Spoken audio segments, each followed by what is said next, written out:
warahmatullahi wabarakatuh. அல்லாஹ் தஆலா உங்கள் அனைவருக்கும் மிகப்பெரிய ஒரு பாக்கியத்தை தந்திருக்கிறார். பள்ளி வாயிலோடு மதரசாவோடு தொடர்பாக இருப்பதற்கு இந்த ஃபித்னாவுடைய ஜமான்.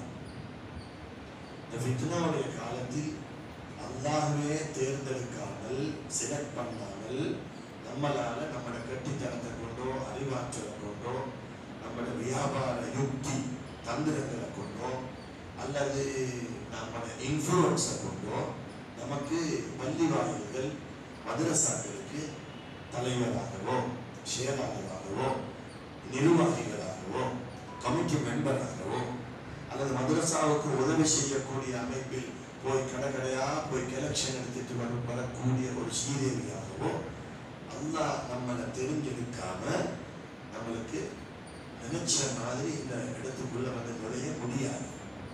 முதல்ல நாம நம்மளோட பெருமதியை விளங்கணும்.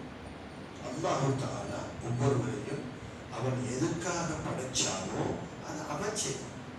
நான் என்பது நம்மிடத்துல கிடையாது. நான் தான் செஞ்சேன், நான் தான் தலைவர், நான் தான் உஸ்தாத்.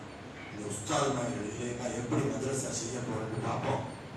நான் மட்டும் இல்லை என்றால் உஸ்தாத் மற்ற நிர்வாகிகள் எப்படி செய்யறது பார்ப்போம்.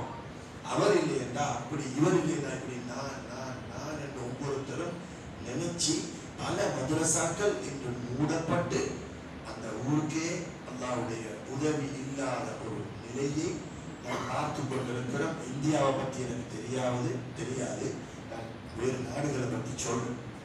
எனவே சஹீஹுல் புகாரியில 7000 சொச்சம் ஹதீஸ்கள் இருக்கின்றன.